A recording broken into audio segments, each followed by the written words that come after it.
Hey, hello there, Jacob here from Authentic Gay Blog.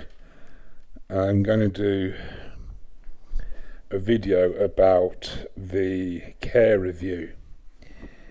As many of you know, I grew up in the care system in the 1970s and 80s, and it left me with a lot of trauma.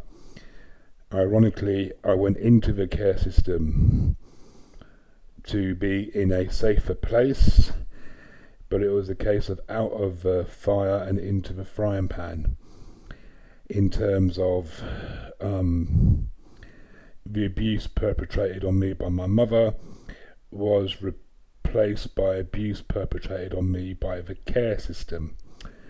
So the care system is having another review, and as it stands at the moment, the most important people look like they're going to be left out of the review.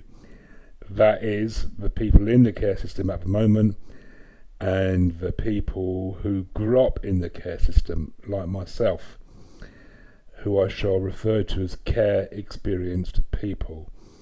And on Twitter, it's #CEP. Okay, so a majority of people in the care system are in the care system due to abuse and or neglect. Something like 80 to 85% of children entering the care system are as a result of that. So it's a huge amount. And as you can imagine, they carry a lot of trauma and pain from this abuse and neglect. Also, in terms of statistics around outcomes for care leavers or care experienced people,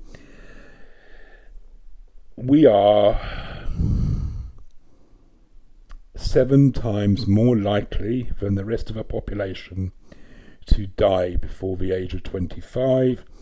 We are 40 times more likely to be in the criminal justice system, around 30 times more likely to be homeless, around 30 times more likely to be involved in selling sex and sex work.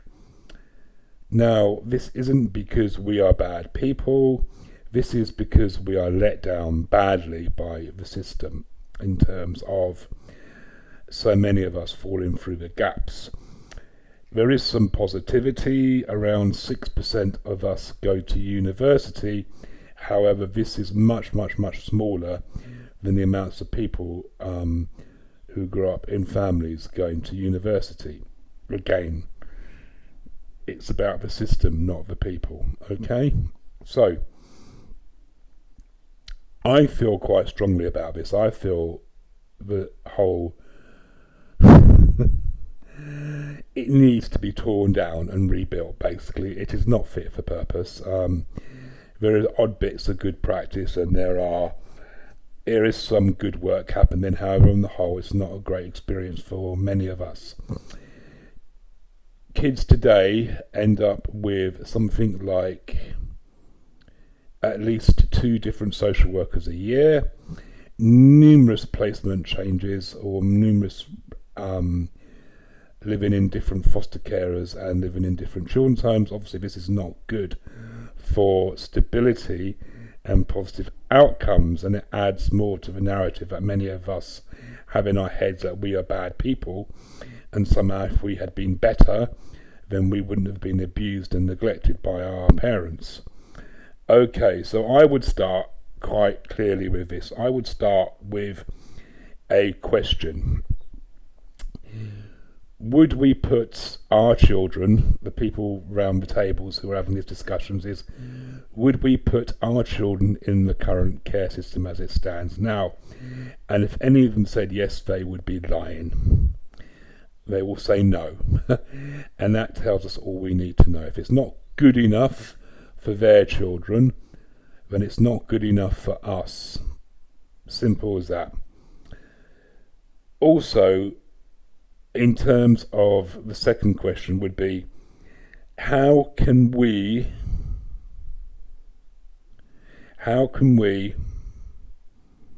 promote and take care of these young people? How can we provide the most loving, compassionate, caring, understanding, empathetic, supporting environment for these children to grow up and evolve in, because they have been let down very badly by their parents and initial caregivers, and we need to do all that is humanly possible to provide them with a stable upbringing and childhood. Okay?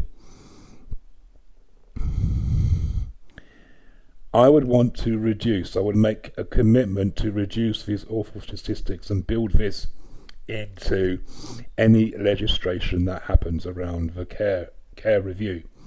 So it will be a commitment to review those awful statistics, a commitment to increase the number of young people, young CEP people who go to university, but not just university as well, because at the moment the focus is purely on academic success rather than any other types of success. So I also would make a commitment to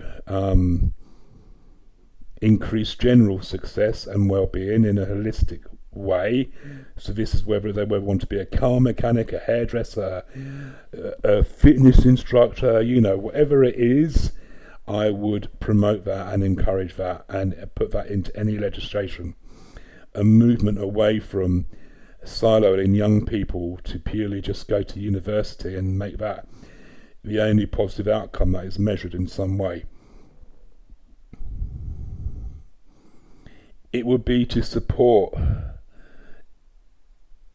healing and emotional, physical, mental and spiritual well-being. It would be to support the healing of traumas and to make these the main focus of the work that is done.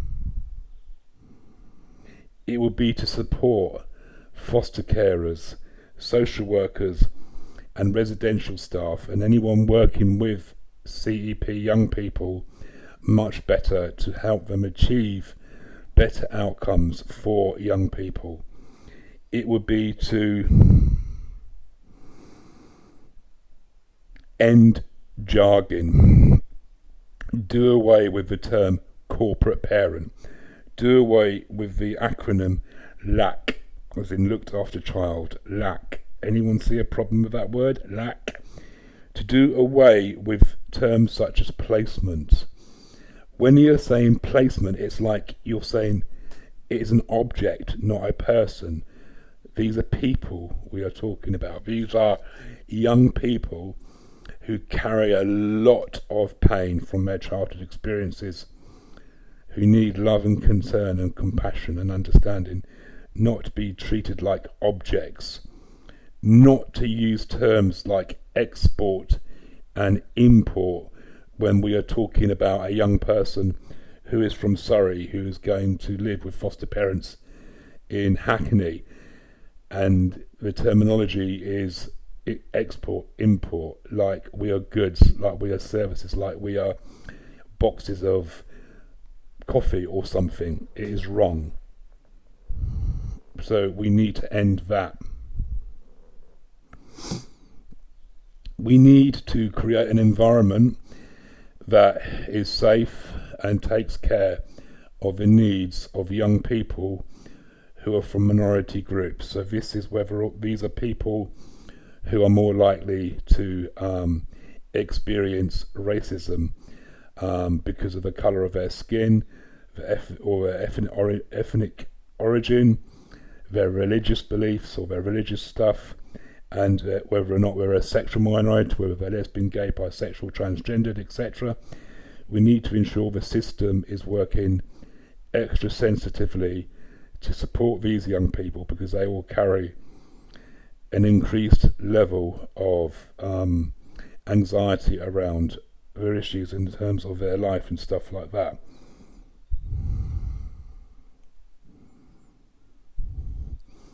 need to commit to providing the best care possible.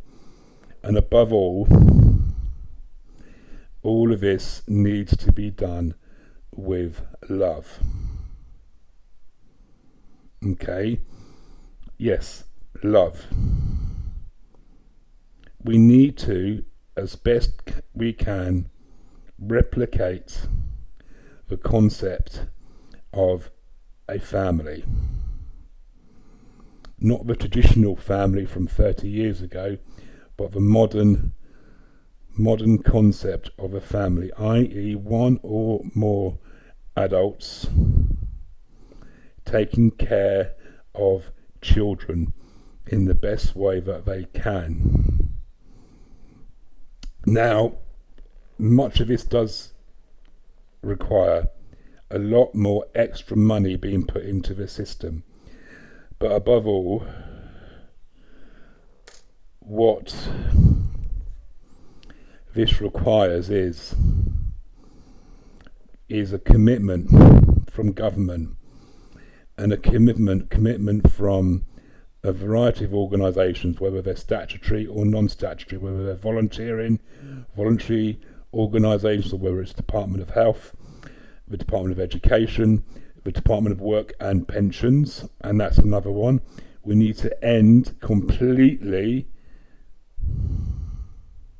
sanctions against young people who are in the care system in regards to their benefits, because it has absolutely catastrophic consequences, as you can imagine. Where do they go when they lose their accommodation because the housing benefit has been stopped because they've not turned up at the for a DWP appointment?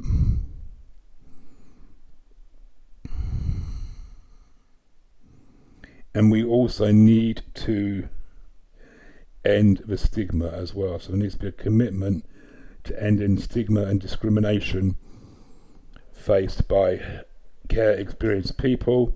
And the best way to do this is to make care experienced people the 10th protected characteristic within the Equality Act, because then this builds it into law and builds it into legislation that extra work needs to be done in order to meet the needs of our diverse community. Okay, thank you.